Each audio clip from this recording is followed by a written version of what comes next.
सहरांचल और ग्रामांचल में जल जोगाण व्यवस्था कार्यरत कर्मचारी माने 7 दफा दाबी नहीं कार्यबंद आंदोलन बारिपदा निष्पत्ति नहीं। अस्थायी कर्मचारी को स्थायी निजुक्ति पर्यंत पूर्व निष्पत्ति अनुजाई 100 टंका प्रोत्साहन भत्ता प्रदान आदि 7 दफा नहीं राज्य संघ बारंबार राज्य सरकार को आंदोलन माध्यम अवगत कर किंतु सेमानक दाबी प्रति कहीं कर्णपात करुनथिबा अभियोग होईछि। राज्य सरकार जदि ए बाबद कौन दृष्टि न देवे तेबे आगामी दिन में राज्य संघर निष्पत्ति क्रमे 10,000 श्रमिक कर्मचारी राज्य सरपंच जंत्री विभाग सम्मुख में धारणा देवे बोली चेतावनी दैछन्ति। आजिकार सांबादिक सम्मेलन मुख्य उद्देश्य होची सहरांचल जल जोगाण और ग्राम्य जल जोगाण विभाग में कार्यरत कर्मचारी मानकर विभिन्न समस्या आम निज विभाग नगर उन्नयन विभाग बुझुना। माननीय मुख्यमंत्री माननीय मंत्री विभागीय मंत्री श्रीयुक्त प्रताप कुमार जेना महोदय गत किछि दिन तले निर्देश देते जहाँ कर्मचारी मानकर दाबी अच्छी ता पूरण करने किंतु आम विभाग ताकू अणदेखा करुछि। यथा अस्थायी कर्मचारी माने स्थायी निजुक्ति करा जाउनी 25 वर्ष है से खटुंट स्थायी निजुक्ति मिलूना। बर्तमान कोविड समय सबू विभाग को कोरोना योद्धा सम्मान दि जाउछि। आम विभाग में जल जोगाण विभाग में कोरोना संक्रमित हो मृत्युवरण कले से कोरोना योद्धा सम्मान दिगलानी। आम 50 लाख टंका क्षतिपूरण चाहूँ। ठिका एवं एसीएम कर्मचारी मानू सर्वनिम्न मजूरी प्रदान सह ई मास्टर रोल दरमा दि जाऊ एवं तांकर ईपीएफ और ईएसआई व्यवस्था करा जाऊ। वार्चार्ज कर्मचारी मानू रेगुलार करा जाऊ। कैडर भुक्त करा जाई पेंशन प्रदान करा जाऊ। ये 7 दफा दाबी नहीं आगामी 16 तारिख दिन सर्वोच्च केंद्र कार्यालय सम्मुखें धारणा 20 तारिख दिन मुख्यमंत्री उद्देश्य भुवनेश्वर में धारणा। जदि सरकार आ भितर गणतांत्रिक पद्धति आम आंदोलन करुचु जदि सरकार न बुझंती आसंता 23 रु 26 सरकारी छुट्टी रे आम निश्चित भाव में राज्य में 10,000 कर्मचारी कार्यबंद आंदोलन करेंगे सरकारी छुट्टी रे। सेतिपई राज्य सरकार एवं विभागीय कर्तृपक्ष दायी रहिबे। रिएडमिशन फी वृद्धि दाबी नहीं उत्तर ओडिशा विश्वविद्यालय छात्र छात्री मुख्य फाटक आगे धारणा दि जाइछि। कोरोना काल में आर्थिक समस्या उपजुवा बेले विश्वविद्यालय कर्तृपक्ष फी वृद्धि करिसेंति जहां नहीं 3 दिन धरी छात्र छात्री माने आमरण अनशन में बसिसेंति। अनशन में बसी किछि छात्र असुस्थ होई चिकित्सालय को गलेनी किंतु एपर्यंत कर्तृपक्ष एमानक कथा शुणिबा तो दूर कथा देखा करिया पई मध्ये आसिनांती। तेबे रिएडमिशन फी 70% छाड़ करिया पई दाबी करिया सह जदि दाबी पूरण न हुए आगामी दिन में जिलाव्यापी बंद डाकरा दिया जिवो बोली छात्र छात्री माने चेतावनी दैछन्ति। आम दाबी रोचे जे आमर रिएडमिशन फी 70% छाड़ कर जाऊ कारण आमर रिएडमिशन फी 25,000 रु 60,000 पर्यंत अच्छी। कोरोना टाइम रे आमे एते पैसा कौठू आनिकी दबु आम कथा केही भी सुनुना ना भिसी आम पाकु आसुचंदी ना केही आसुचंदी। भिसी को फोन कला को कहउचंदी मो क्षमता रे किछि नाही तुमे जहा करूछ कर मु किछि बुझिबिनी। आमे ऑनलाइन ने काम करूछु वर्तमान पर्यंत किछि ऑनलाइन क्लास हो नथला केबे होतला केबे नाही। काली जदी आमे फोन करलु संगे संग सार माने ऑनलाइन क्लास करिया पई आरंभ कर देले तो आमे कोन करिवो। आम एपटे सार मानकर प्रभाव पड़ुछि आम ऊपर जे स्ट्राइक करनी एमती करनी सेमती करनी किंतु सार मान को डरिकी भी आम एठी बसिकी स्ट्राइक करूछु। तो आमे कोरोना टाइम में आमे कोठू पैसा एते आनिकी दबो आम मेन प्रॉब्लम सेठी। जदि स्कूल पिला मानकर 30% फी छाड़ करा जाउछि तो आमर कोन पई होनी सेमान को पेरेंट्स माने कोन गरीब आम पेरेंट्स माने कोन धनी आम पेरेंट्स माने कोठू एते पैसा आनिबे। आम कर्तृपक्ष माने रूम रु बाहरले सेमान को कोरोना हो जाउछि तो आम गार्डियन माने केमती बाहरिबे। आम बापा मा कोन आम बापा मा नुहंती ना तांको जीवन को आम डर नाही। अरे आमे जेतिकी टेंशन ने अछि आमठू अधिक आम बापा मा माने टेंशन अछंती केमती एते पैसा देबे। मोर दाबी आज्ञा काहा को अछपा नाही। आमर धारणा आज को 3 दिन हो गलानी धारणार 3 दिन आमरण अनशन आज द्वितीय दिन। वर्तमान सुधा उत्तर ओडिशा उच्च कर्तृपक्ष आम पाखु कहीं आसुना। पीजी काउंसिल चेयरमैन आसुँच तुतु मे कहीकि पढ़ाऊँच उच्च ओडिशा कर्तृपक्ष कहते भिसी जी आम कुलपति महोदय सी कहते मोर बयस है जदि मुझे रूम रु बाहरी तेबे मत कोरोना हम ठीक अच्छे। जदि उत्तर ओडिशा कर्तृपक्ष को रूम रु बाहर कोरोना हम तेबे आपण मैंने कहतु समग्र मयूरभंजवासी माने कहतु समग्र ओडिशावासी माने कहतु समस्त छात्र छात्री माने कहतु जदि उत्तर ओडिशा कर्तृपक्ष रूम रु बाहर कोरोना हम तेबे मो बापा माँ मो भाई भौणी माने केमती इनकम करके मो रिएडमिशन फी देबे कौन सेमान को कोरोना हेबनी।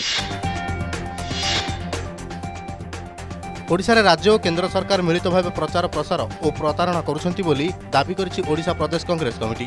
पेट्रोल पंप रे एते बड़ दुर्घटना घटिला तेबे एने संपूर्ण भूल राज्य सरकारंकर बोली दाबी करिछि कांग्रेस। उपर कार्यानुष्ठान नहीं पारंती सरकार किंतु कोन पई चुप बसंती से नहीं प्रश्न उठाइछि Congress.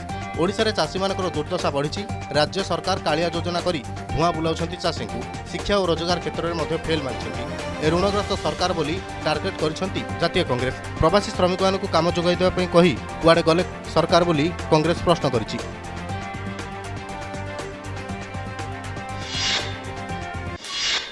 Short political experience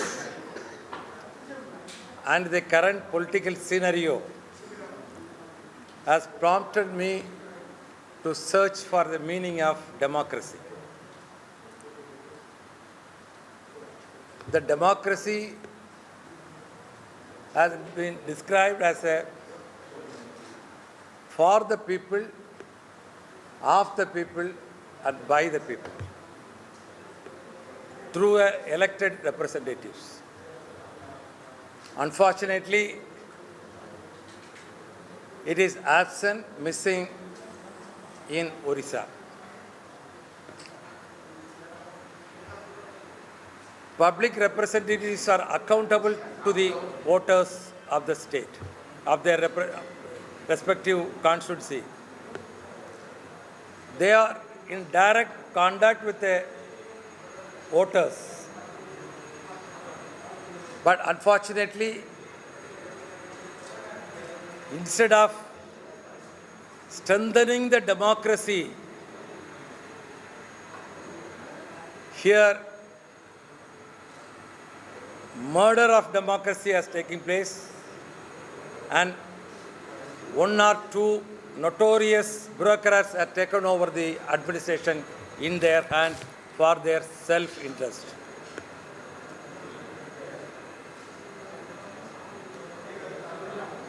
When you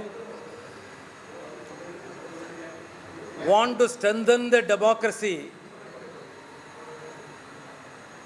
Congress leaders, Congress governments have every step added more and more strength to the democracy. We fought for the freedom. We have strengthened the constitutional bodies, and to give added strength to the democracy, our late Prime Minister Rajiv Gandhi has enacted the Panchayat Raj and implemented it in a proper way.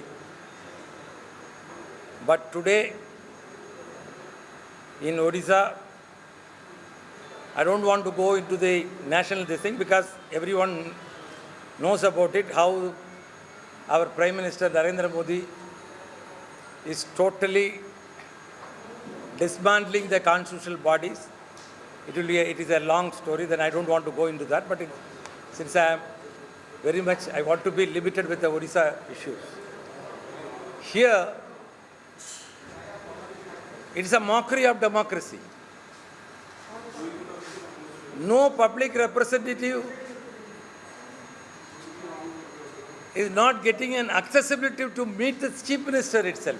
Forget about the MLAs, Panchayat presidents, Taluk chairmans, Jilla Panchayat chairmans. His own cabinet ministers are not in a position to meet the Chief Minister. This is the saddest part of the administration in Odisha. DElEd परीक्षा offline द्वारा हेबो बोली माध्यमिक शिक्षा परिषद विज्ञप्ति प्रकाश करिसेंती। Corona समय रे बोर्ड कर्तृपक्ष एही निष्पत्ति को नै छात्र छात्री असंतोष देखा दैछि। कलाहांडी जिला धर्मगढ़ ठारे थिबा सरकारी प्राथमिक शिक्षा केन्द्र रे प्रतिष्ठान छात्र छात्री माने विरोध करिसेंती। वर्तमान परिस्थिति रे परीक्षार्थी माने यातायात रहिबा और खाइबा आदि समस्यार सम्मुखीन हेउछंती। तेणु ऑनलाइन परीक्षा पई दाबी करछंती छात्र छात्री माने। जदि ऑनलाइन परीक्षा न होय तेबे केही परीक्षा देबे नाही बोली चेतावनी दैछंती।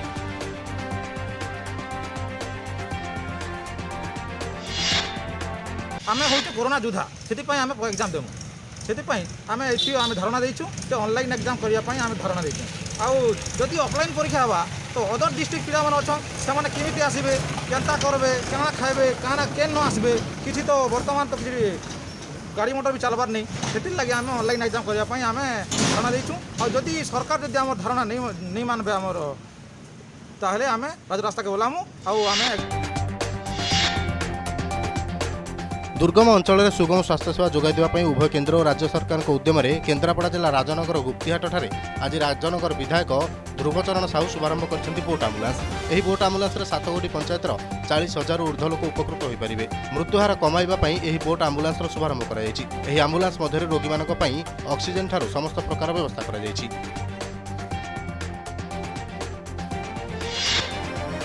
आमर ये बोट आम्बुलांस द्वारा 5टी पंचायत साधारणतः उपकृत हे। 5टी पंचायतर 50,000 लोक मान द्वारा उपकृत हे। एमाने यार मूल लक्ष्य रही माँ मृत्युहार कमाइवाई अति सहज अति कम समय मध्य जहाँ ट्रिटमेंट माँ पाया कथा आम दे Paru.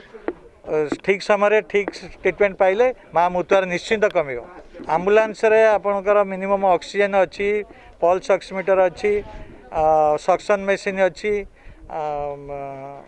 Pumping system injection pumping अच्छी, नेबुलाइजर अच्छी, सब व्यवस्था अच्छी। आमर जेटी 3टी पॉइंट अच्छी। गुप्ती हूँ बेस लाइन, गुप्ती छाड़ी जुनुसनगर घाट, गुमरा घाट, कोठीघाट, ये 3टी जगार लोक धरिक धन्यवाद देवी माननीय मुख्यमंत्री श्री नवीन पट्टनायक महोदय को जे राजनगर जो उपात अंचल 7टी पंचायत अच्छी सेठी लोक बहु असुविधार भोग करते ब्लॉक हेडक्वार्टर हॉस्पिटल पहुँचा 2 घंटा समय लगुला। 50 किलोमीटर दूर अतिक्रम कर जाते। आज राजनगर ब्लॉक रे बोट आम्बुलांस सेवा आरंभ होती। ये 7 गोटी पंचायतर प्राय 50,000 ऊर्ध्व लोक जी बसवास कर द्वारा उपकृत हे। एटी बसवास करुवा गरीब लोक जो माने गुरुतर रोग पीड़ित से माने गुप्ती रे अध घंटा भितर से पहुँची पारे। गुप्ती पहुँची सारापर गुप्ती प्राइमरी हेल्थ सेंटर से स्वास्थ्य परीक्षा हो सारापर से माने ब्लॉक हेडक्वार्टर कि डिस्ट्रिक्ट हेडक्वार्टर कि कटक बड़ मेडिकल पर्यंत जापरेंगे। मालकानगिरी जिला पड़िया ब्लॉक अंतर्गत दुर्गम उदयगिरी गाँव में गुणिगारेडी सन्देह जनक हत्या कर अभियोग होती। बागा कोबासी गुणिगारेडी करुवा किछि लोक सन्देह करुछंती। पर तांको हत्या करिया सह मशाणी रे नै पोड़ी दैथिले। एनै परिवार लोके पड़िया थाना रे अभियोग करथिले। अभियोग पर पुलिस पक्षरु गाँव में चढ़ाऊ कर किछि लोकଙ୍କୁ सन्देह करी थाना को आनी पचराउचरा जारी रखिछि। एही मामलार तदंत जारी रहितबा पड़िया थाना अधिकारी रंजन कुमार माची कहिसंती।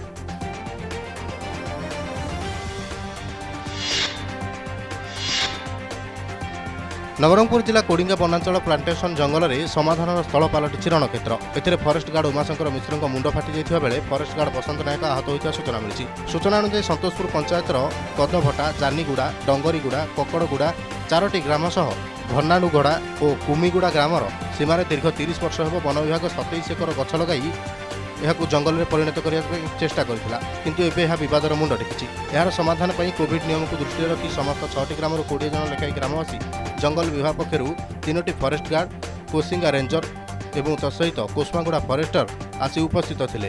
तेबे उभय पक्षर प्राय 2000 ग्रामवासी समाधान स्थल में जोग देथिले। वन विभाग कौन पदक्षेप को उभय पक्ष राजी न होबारु परिशेष में यह झगड़ार रूप नेइथिला। तेबे एथिरे शताधिक लोक आहत होइथिबा सूचना मिली।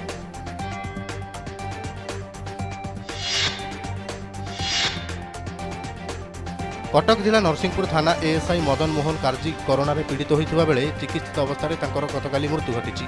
गत सेप्टेम्बर 22 तारिख में से कोरोना पॉजिटिव होला परे तांको कटक स्थित सृष्टि कोविड हॉस्पिटल में चिकित्सित करा दैथिला।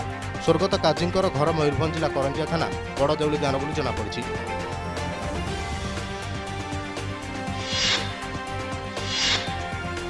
केउंझर जिला देउलिया पशु जंगल जड़े युवकर मृतदेह उद्धार होइछि। मृत युवक जनक हेउछंती सुरेन्द्रपुर गाँवर सोनाराम मुंडा पुओ माधव मुंडा। तांको बयस 26 बोली जनापड़ी। घटनाक्रम में माधव बुधवार दिन साप्ताहिक हाट को जाई आउ फेरी नथिले।